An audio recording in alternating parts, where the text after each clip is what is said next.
Well, Jim, I wanted to welcome you here to the Trader Summit. It's been we're excited to actually have you here because I watch as many videos with interviews with you as I can find whenever I see on CNBC. It's kind of one of those times where I've been listening, like yourself, decades of financial news, and you just hear it all day long, and it just kind of blurs in the background.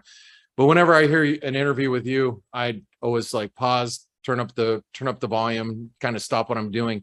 So it's a real great pleasure to have you here. And I have a colleague of mine, Cohen, who was just speaking. He's also came in. You can tell a little bit about yourself as well. Sure. And so I'm I was a foreign exchange spot FX market maker for the best of my my career, which spans over nearly 40 years in the market. So been on all the rat already, and since a number of years jumped the fence to the other side, and now rather managing my own and a bit of other money. And but yeah, I'm 4 decades of financial markets. So we are both really, well, we're all really excited to have you here, and I think I just wanted to kick it off with this, and I know we're gonna have a lot of questions, but I was watching an interview with you. It was I want to say it was about 2 or 3 weeks ago, and you had, I think you were on Block, and you brought out this book. You from your desk, you ran and brought out this book, and you said this is the biggest rate rise that we've seen in 5,000 years. And I was sitting there thinking to myself, like, 5,000 years, holy cow! And then you brought out a book, and I thought it was such a big deal. I want you, in your own words, to explain where we're at in the current environment and why it really matters. Well, then, since you brought it up, I'll do it again. I'm going to go get that book. Hey, I love it. There he goes. Right. Here it is. It's a history of interest rates by Richard Sala and Sidney Homer. It was first written in the 1950s. It is nothing but 700 pages of charts and tables. And it has interest rates back to 3000 BC. So it's 5,000 years of history. By the way, there's a new book. I've got a second one for you. Ed Chancellor just wrote a fantastic book about interest rates called The Price of Time. This came out within the last month or so. About 2/3 of the way through it. It's a tremendous read about the history of interest rates. Just to give you an idea of what Ed Chancellor says in the book, interest rates were developed before paper money, and the purpose of paper money was to pay interest rates. That's how far back they go in human history. So they predate even the idea of a medium of exchange. In fact, we developed a medium of exchange to pay interest, is how human history works. So what you were asking me about is, let me share my screen here real quick. Absolutely, please do. And let's see. Here we go. Hopefully you can see this now. You see this chart here? Yes, sir. Yep, we got it. Okay, good. This is the benchmark. This is the S&P 500 of the of the bond market. It is the Bloomberg Global Aggregate Index. As it says, and I could draw on my screen here, as it says, it started in 1990, has 28,000 bonds in it and $55 trillion of market cap. The stock market's around $25 trillion. So it's a little bit more than twice the size of the stock market. It's down 22% year to date. These are all the different years that we've had since 1990. The worst year was 1999, down 5%. The best year was 1995, up 19%. Here's the same measure for just U.S. bonds. This was started in 1976, 12,500 bonds, $23.5 trillion of market cap, so about the same size as the stock market. It's down 16.7%. We got 46 years of history in this. Worst year ever was 1994, down 2.92%. Best year ever was 1982, up 32%. Any way you cut this by modern statistics, not only is this the worst year ever in the bond market, it isn't even close to being the second worst year in the bond market. Now, to your point, this comes from Bank of America, Global Investment Strategy. They put together a measure of the bond market back to 1701. And as the title says, the Bloomberg Global Aggregate Index is now having its fourth worst year ever. And only years that were worse than that were 1720, 1865, and 1920. So Wow. they're arguing this is the worst year ever in the history of the bond market, the worst year in 102 years in the bond market. We got 2 more months to go. And it's easy that we could be seeing one of the worst years ever. Now, let me be technical about what I said real quick. Talking about the rise of interest rates. Now, bonds have another thing they can do too. They can default, and you can lose 100% of your money on a default. This is not a default. This is a change of interest rates. Now, why is it that this year has got such a big pain point to it with all of the massive losses that you've seen in the bond market? Because you started the year, and I'm going to use a technical term here. You started the year with a long duration. What is duration? It is for every 1% move. I'm going to give you what's called the modified duration definition. For every 1% move in interest rates, what is the percentage move you would expect the price to be in bonds? So when you start the year near zero, and in the case of Europe, negative, you have very long durations because you're getting very little coupon in the next few years, and then you get a big payment at the end, which is your principal back. So if you weight that, it's very, very long. So when interest rates go from 1 to 2%, the price movement is bigger, much bigger than if they go from 2 to 4 or 4 to 8. 1 to 2 is a double, 2 to 4 is a double, 4 to 8 is a double. It is not symmetrical in the bond market. 1 to 2 will produce a much, much bigger loss than 2 to 4 or 4 to 8 because you're getting more coupon up front. And that's kind of the short answer. So there is a reason for it. So what you've seen is you've seen a historic collapse in the bond market this year. What is that leading to? I know a lot of people have asked, when are things going to break in the bond market? And we're getting fairly close to it. This chart here shows a measure of liquidity. Now, this is a measure of liquidity in the government bond market. Higher means less liquidity. In other words, what it measures is Bloomberg has a fair value model for every single Treasury security. They measure how far away they are from their fair value model. Now, keep in mind that in Treasuries, they all have the same characteristic. They're all issued by the same person. They all have the same credit rating, the same person being the U.S. Treasury. They all have the same credit rating. They only differ in a couple of different things. Maybe their maturity, maybe their coupon. And you can adjust for that. And you could say that if this bond that matures 1 month before it is trading at this level, and this bond that matures 1 month after it is trading at this level, we could guess where this bond in the middle is going to trade with a high degree of accuracy. When it doesn't trade at that level, it is usually a sign that there is a liquidity problem. Well, here's what the bond market is showing you, is that we've got a tremendous liquidity problem. We've got the worst liquidity situation in the bond market. Here it is right here. Since the financial crisis in 2010, the only one that exceeded it was the worst days of the pandemic in March of 2020. This is the MOVE index. I was just gonna ask you, is this a very similar indication that the MOVE index is going to give you? So thanks for bringing this up.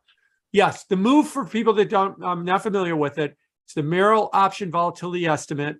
It is the VIX of the bond market. It's developed by Harley Bassman, who's currently at Simplify Asset Management. He developed it when he was at Merrill many moons ago. And you can see that the current level of 155 is basically at the market is going to shut down, panic, breathe through paper bag level that we saw on March 9th of 2020. And then you could see, as I put this horizontal line on the chart, it is at one of the highest levels that we've ever seen in the 30-year history of this measure. This is a polar opposite of what we're seeing in the VIX index, in the stock market. It is still down in the 30s or maybe even in the high 20s right now. But that's what you've seen in the bond market. And then finally, Bank of America, again, has what's called their stress index. So or risk index. As the index falls, it means that there's more overall risk in the bond market. And you could see, I draw that a little bit better. You could see that we're at a level that has historically been very stressful in the market. Now, keep in mind, here's COVID, here's the great financial crisis. Those might be among the most stressful periods in the last 100 years. So what you've got right now in the market is a very stressful period.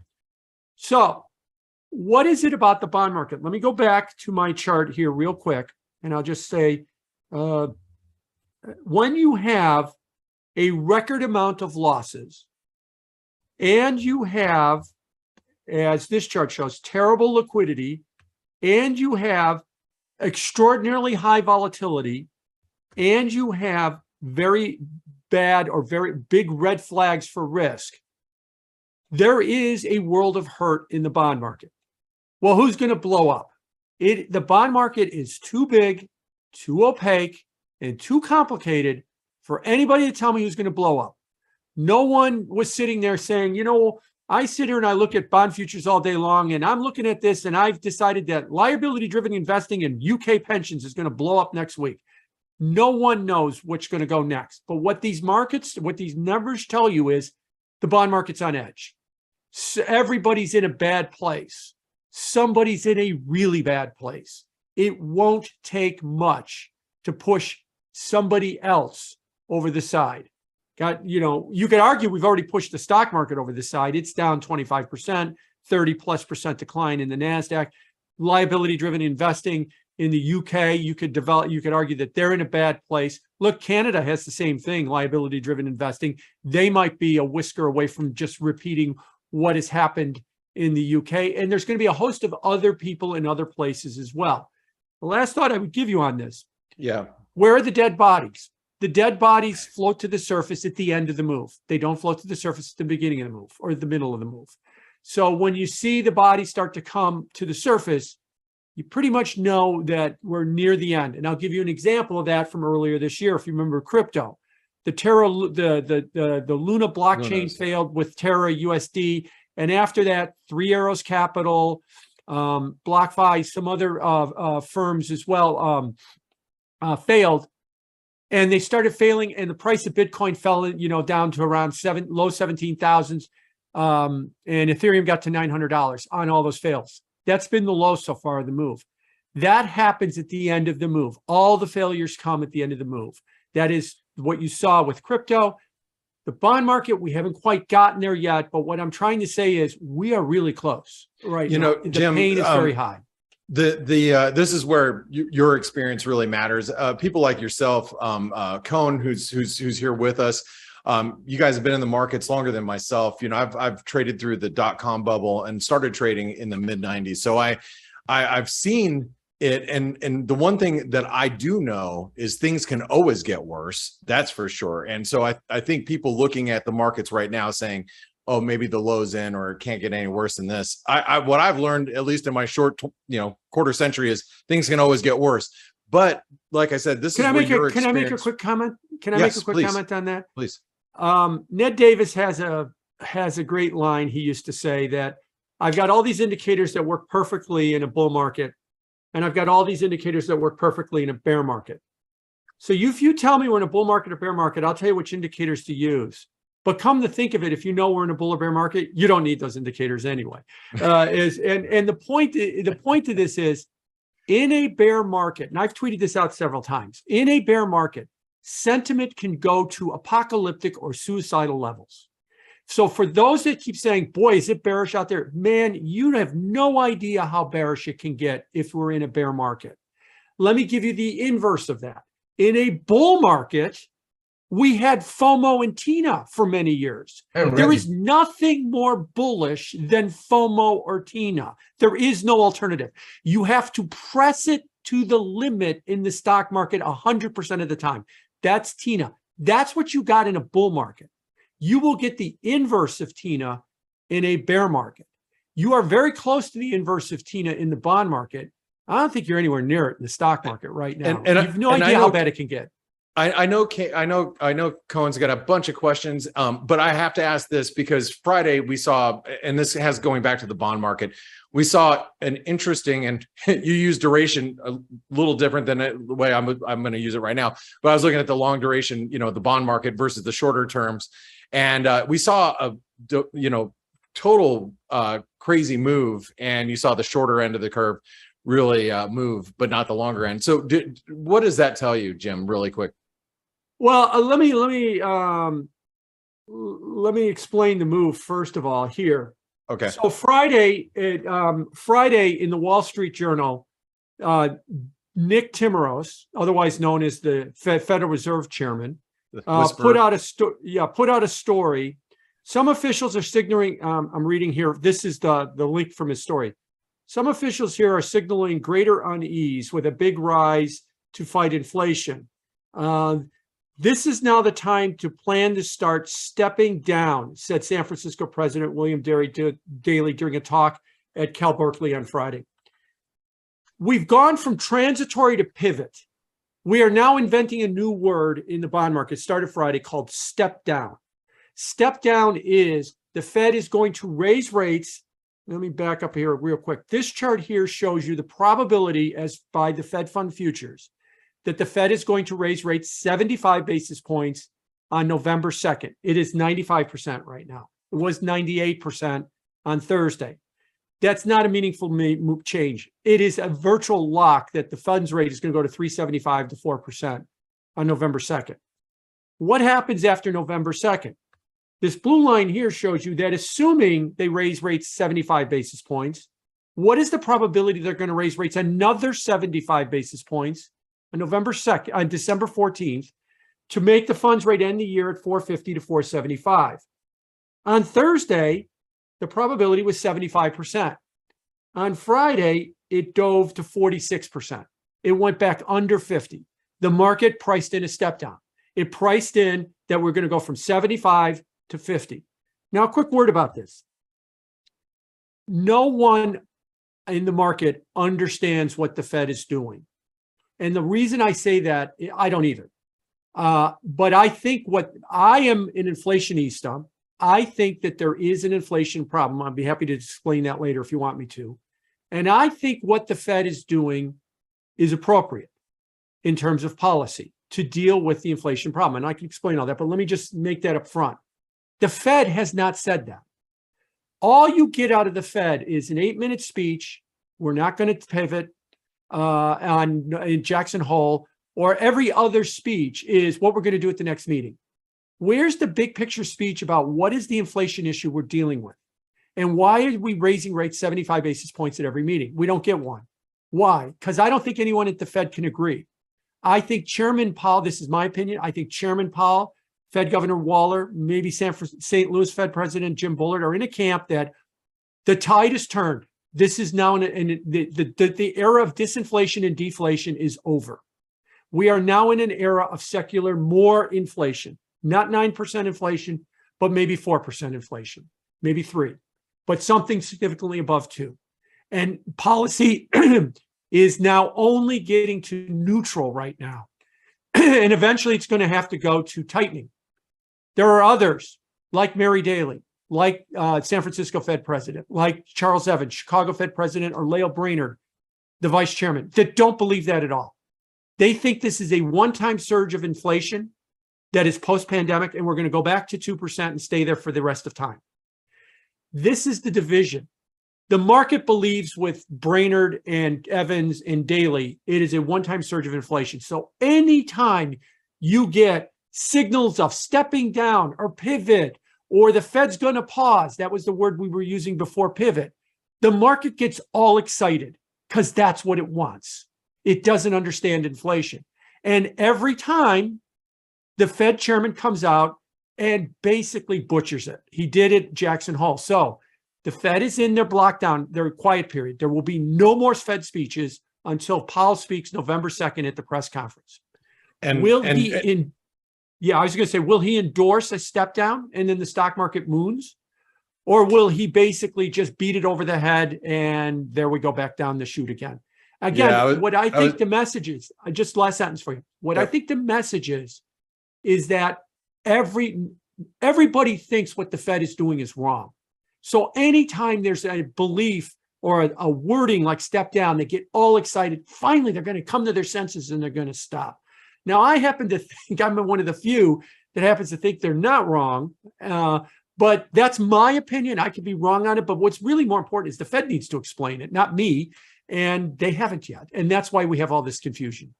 And Jim, I'm going to pass it over to Cohn, but I'm going to say that we are, as you in your own words, we're basically in the opposite market that we were a year and a half ago, where it was just straight up, and everybody was expecting the Fed to eventually start raising high rates, and they wouldn't stubbornly, they didn't, and obviously we can argue that they did too late. But now here we are in the opposite market. Sorry, I'm going to pass it over to Cohen. Let me just make a real quick comment, and then I'll take some questions from Cohen. Denial is not just a river in Egypt. Denial exists in the market. People cannot believe that the Fed is out to make them poor. They cannot believe it. They cannot believe when Neil Kashkari said last month he was happy to see the stock market collapse after the Jackson Hole speech. A Fed president, Minneapolis Fed president, say, I'm happy to see the market down. They cannot believe that is the policy of this Fed. It is. And I think it is because the Fed wants inflation down, and they're going to sacrifice everybody on this call in order to get inflation down. And they cannot believe it. They just cannot believe it. And this is why we keep hoping for step downs, hoping for pivots and pauses, convincing ourselves that inflation is peaked and it's no longer a problem. The supply chain's getting better, or whatever we have to tell ourselves.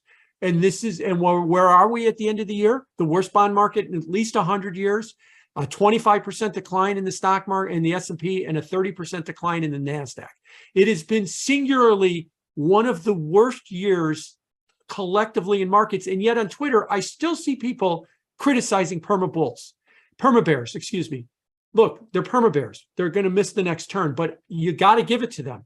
In your lifetime, this is one of the best years ever to be a perma bear. And this is not the time to be criticizing them. You can wait till the turn and then criticize them because they can't believe it. They cannot believe that this Fed is out to kill the market. Going to you, buddy. Hey, they just call me K. I mean, everybody in the community does anyway. I mean, my real name is, my name is a bit too long and too complicated to pronounce at times. So you've already touched the subject of liquidity, especially in the bond market.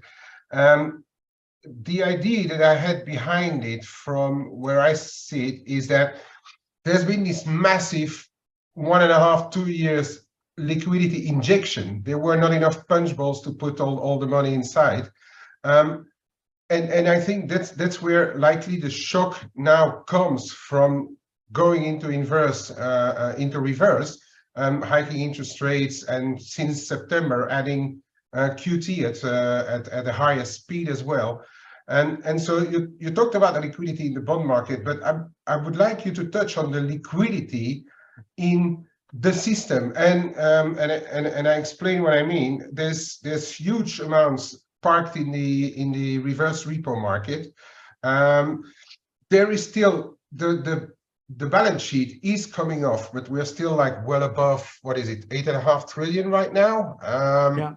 So there are liquidity issues, but do you see from like the global pool, do you see some real liquidity issues coming up soon, which would actually be even worse for non-dollar countries who have a lot of dollar debt on the books, and everything is expressed in dollars, or 50 or 60% of what's traded in the world is expressed in dollars? Do you see any problems starting to arise, perhaps because of QT is also adding to the issue of what's happening on the yields market? So let me put some definition on this for people that are not familiar with this. For 15 years, the Fed did quantitative easing. What is quantitative easing? I'll give you a simple explanation of quantitative easing. Every bank has a reserve account with the Fed, and the Fed has the ability to change the amount of reserves in your bank. Literally pull out an eraser, erase the number, and change the number. So what was QE? They would call up a bank and they'd say to the bank, sell me, the Fed, sell me $10 million of 5-year notes. Okay, I sell the Fed $10 million of 5-year notes. How does the Fed pay for that? They say to the bank, you know, your reserve account, we're just going to erase the number and increase it by $10 million. Now, a central bank can do that. That's called monetary policy. If a commercial bank did that, oh, we'll just erase the number in your account and we'll just change it. Everybody goes to jail. But that's the difference between a central bank and a commercial bank. So that's what quantitative easing was. And after 15 years of that, the banking system has way more trillions of dollars of reserves, way more reserves than they could ever need. This is why deposit rates, if you put your money in a bank account, your interest rate on your checking account is essentially zero to this day, even though the Fed has been raising rates. They're way over reserved. So QT is the opposite of QE. How's the QT going to work? You sold me a 5-year note 5 years ago, $10 million worth of it. Now it's going to mature today. So what do? I'm going to let 9 million of that note mature. In other words, when it matures, the Treasury will give the Fed $10 million because it's a Treasury note. It matures, the Fed gives it to the Treasury gives them back their principal of $10 million. The Fed will reinvest 9 million of it. They'll call up that bank again and they'll say, now sell me 9 million of a 5-year note all over again. But the last 1 million they didn't do, so they've reduced their balance sheet by that much. That's what QT is. So as far as QT goes, it is only a concern whether there is a liquidity problem in the banking system. If there was a liquidity problem in the banking system, banks would be reaching for yield. They're not. Their deposit rates are still zero. They have more reserves than they could ever want. Now, what is the reverse repo facility? This is for non-banks. And so what the Fed says is primarily, it's only money market funds and the Federal Home Loan banks that traffic in the reverse repo. So it's money market funds, which is like 90+% of it. So the Fed is offered to money market funds. We have a reverse repo facility. You can take your money in a money fund and you can invest, you can give it to the Fed as a repo, reverse repo for the Fed, and they will give you, the current rate is 3.05%. It is easy. You just fill out a form on the Fed's website as a money fund and you're done in 5 seconds. There's no trading, there's no haggling, and it's the safest credit you could ever have. If the New York Federal Reserve defaults, well, everything's worth zero at that point. So don't worry about it. The world has ended. So it's the safest credit you can have. Almost half of the money in all money funds, there's $5 trillion in money funds, about 2.3 of it is in the reverse repo. So it's around 45%. If you have money in a money market fund, about 45% of your money in the money market fund is in the reverse repo facility. So this is the definitions of what that is. The Fed uses the reverse repo facility to make sure that market rates stay close to the funds rate. Without it, all market rates, they would change the funds rate and all market rates would be back down near zero where the bank deposit rates are. And so what the Fed is arguing is the reverse repo facility is the inverse of QT. It's money outside the banking system that could go back into the banking system. Remember, it's held by money market funds. Those aren't banks. So whenever we QT so much down that there's a liquidity problem, deposit rates, the interest you get on your checking account will go up and up and up. And then money that's in those money funds, because remember, why is there $2 trillion in these money funds? Because you and me have looked and said, JP Morgan Chase or Citibank or Bank of America, they're offering me zero on my checking account. But JP Morgan Chase has a money market fund, which is offering me 3%. I move my money from my checking account to my money market fund. And then what does the money market fund do with it? They put it into reverse repo because it's easy, it's competitive rate, it's a great credit, it's a great counterparty credit. So when JP Morgan, the bank, has a liquidity problem, they will start raising their deposit rate. And then I will say, you know, these purchased money funds, because remember, that is a transaction. You have to put in a buy ticket with your brokerage account to buy that money fund. It doesn't sweep and all that other stuff. This is a little bit cumbersome. I like it in the bank where it sweeps and I pay my bills out of it and stuff. So if they start raising deposit rates and the checking account interest rates go up, the money will flow back from the money funds back into the banks. That's how it's going to work. So what is the bottom line with this? Deposit rates are zero. There is no liquidity problem in the banking system yet. If deposit rates start up, the Fed's hope is all that reverse repo money flows back into the banks to keep the liquidity situation intact. Now that I've explained all that, the one thing I'll say to you about this is we've never done this before. We have no idea how it's going to do. They've got a lot of PhDs at the Fed that have modeled this. That is a fancy ass way of saying there's a lot of people that put together Excel spreadsheets to try and figure out what's going to go on. And if they're like everybody else's spreadsheets, they probably have a bunch of errors in them as well. So it's all a big leap of faith that it's going to work exactly the way that I said it's going to work. But we don't know. We hope it works that way and it's very orderly and there isn't any more problems. But the risk of it having an unintended consequence or turning chaotic is very, very high. Okay, and then to the second part of my of the question is, could those the combination of those higher Federal Reserve rates and the QT, could it have consequences for dollar debt held abroad? I mean, non-US held dollar debt, in your opinion, with everything that's going on elsewhere? We can talk about economic situations a bit later if you want. Yes. So keep in mind that the dollar serves, the dollar basically moves on two large, broad themes. The US dollar is the reserve currency. That means it's the safest currency. It is the currency that everybody holds as cash. It is 90% of global trade is in the US dollar. So if you're in Brazil and you're going to do a deal with Total of France to buy crude oil, it's priced in dollars. It's not priced in euros. It's not priced in Brazilian real. It is priced in dollars. That's the exorbitant privilege Giscard d'Estaing said about the US dollar. So there's two things that move the dollar. One is relative interest rates. Now, relative interest rates for most of this year, the US ran ahead and is running ahead of the rest of the developed world. Our interest rates are higher than most of the developed world. Now, the UK has recently exceeded us, but most of Europe, especially Japan, is still got lower interest rates. That makes us relatively more attractive. Money flows in. The second thing is the dollar is the safe haven. We saw this in 2020. And as I like to joke, what happens when things get messy? Markets fall, volatility goes up. The first thing you do as a Forex manager or an international bond manager, international stock manager, is you say, things are messy, get all of my money into the reserve asset, US dollars, then figure out what's going on.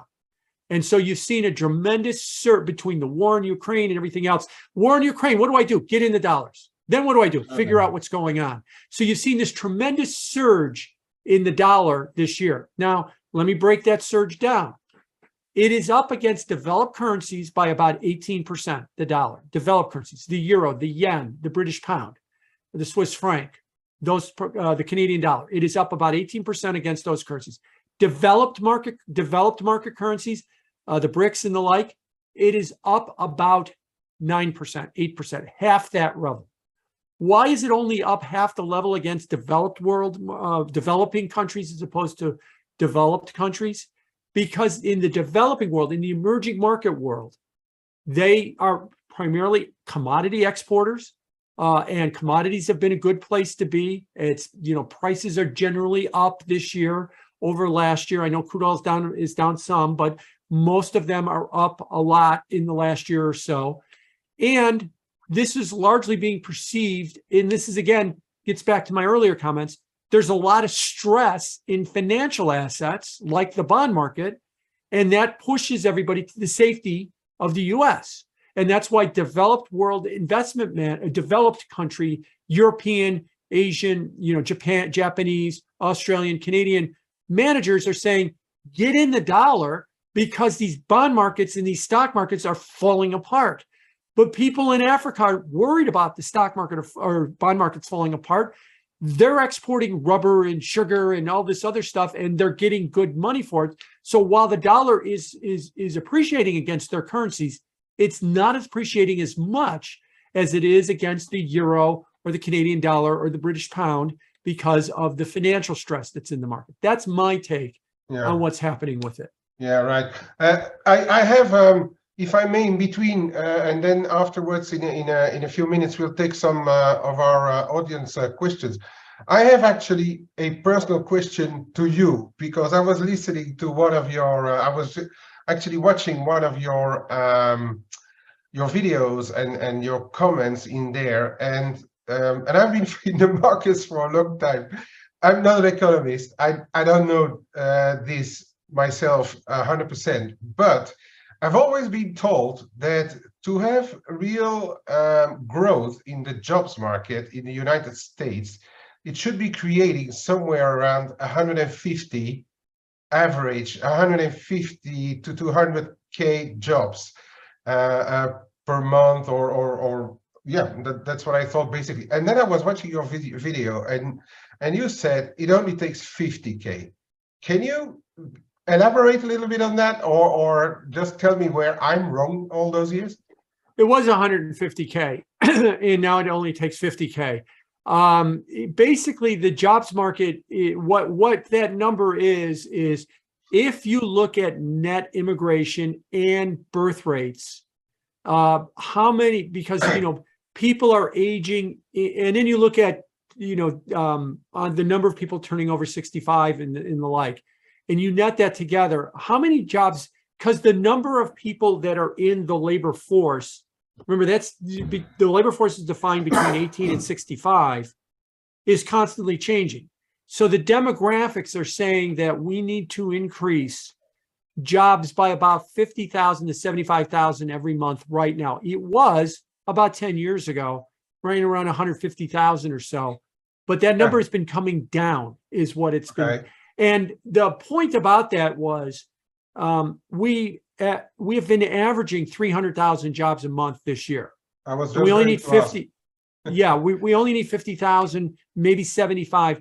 And keep in mind, this is not a precise measure. This is an estimate by a lot of demographers, is what this is. So the point is that we are producing way more jobs than we need to cover population changes.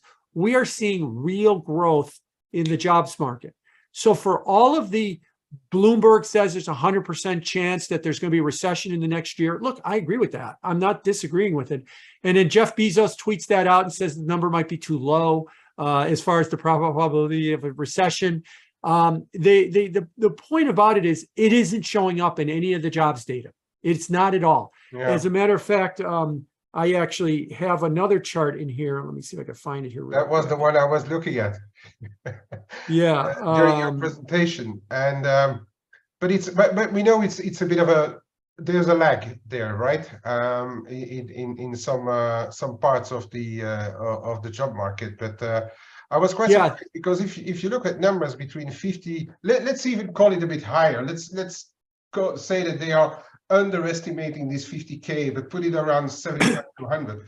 And we're seeing what's happening in every month on the NFPs. We're seeing what's happening on the unemployment rate. We're seeing what's happening on the weekly jobless claims. I mean, from that side, I mean, it's tough to start to call how shall I say, problem issues in the United States. So my real question is that still going to underpin the dollar?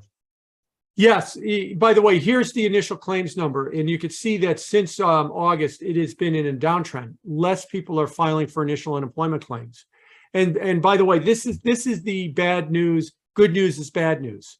Yeah. That as you continue to print big payroll numbers, and as the unemployment rate, initial claims continue to fall, the reaction in the market is, so the Fed could keep going. So the Fed could keep going. Absolutely. So the Fed could keep going. And so this is what I mean by that good news is bad news. And so, yeah, I think that as we go, as we go forward from here, this data is going to be really important if you believe that Fed policy is the driver behind what we're seeing in a lot of these markets. And it isn't giving us any signs yet that there's a problem. Now, maybe there will be in the future. I suspect there will be. I just got done telling you that I think that there's a lot of people on edge in the bond market. Yeah.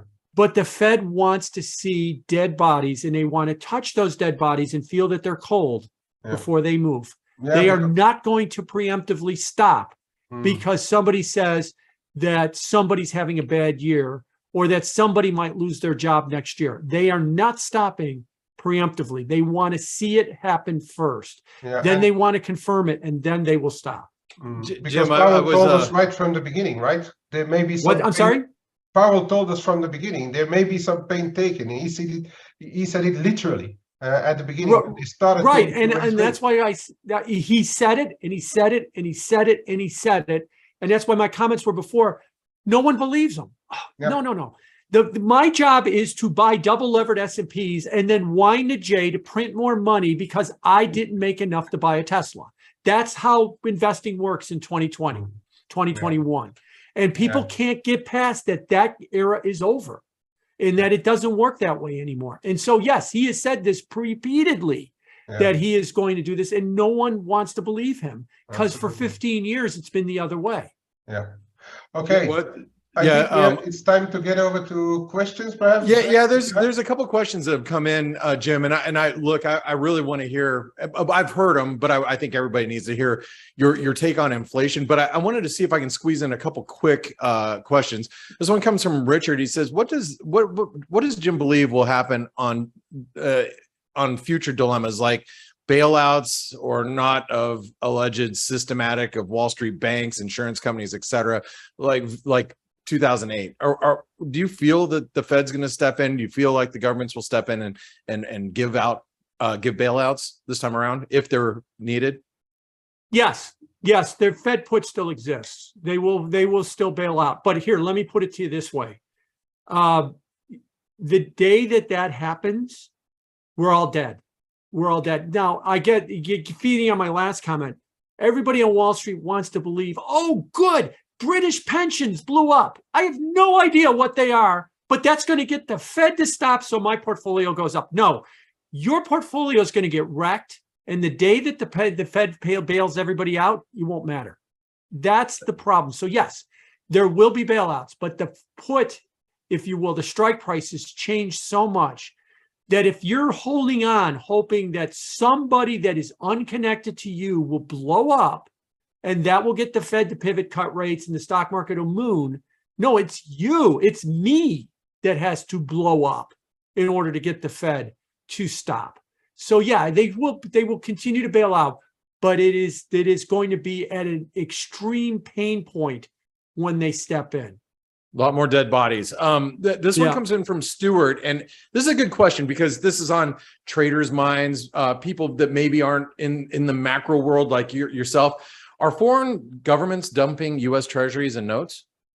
No, I don't think that they are, and I think that there is that is a somewhat of a myth. Look, the reason that everybody is dumping the reason the U.S. Treasury yields are rising so much is because the Fed's raising rates and we have an inflation problem and they're unattractive. That's why the yields are going up. Now, maybe you're seeing something a little bit in Japan. The two biggest country owners of U.S. Treasuries, country owners, are Japan first, and China second. Now, what you're finding in Japan is that there's been a little bit of a decline in their Treasury holdings, and that's because they're intervening to try and stop the yen from rising so much, or the dollar rising against the yen so much, to say it correctly. And in China, we've been down this road for 20 years with China. China wants to dump treasuries to teach us a lesson, but they've come to the conclusion over and over and over again, they can't, because the way it works is the Chinese sell us stuff. We pay for that stuff with dollars. Dollars are no good in China, so they reinvest them in treasuries. Now, if they want to blow that process up and they want to stop selling us stuff and dump all their dollars, there's a place called the China Institute, and they did a study, and they said this is pre-pandemic, this number. The number of jobs in the United States that make stuff or services, primarily services, that is shipped to China is about 500,000. The number of people in China that have jobs that make stuff or services that they ship to the United States might be 200 to 300 million. Wow. So do they want to, good, stop selling Walmart stuff, stop all the dollars. What are you going to do with the 300 million unemployed people in China? You can't.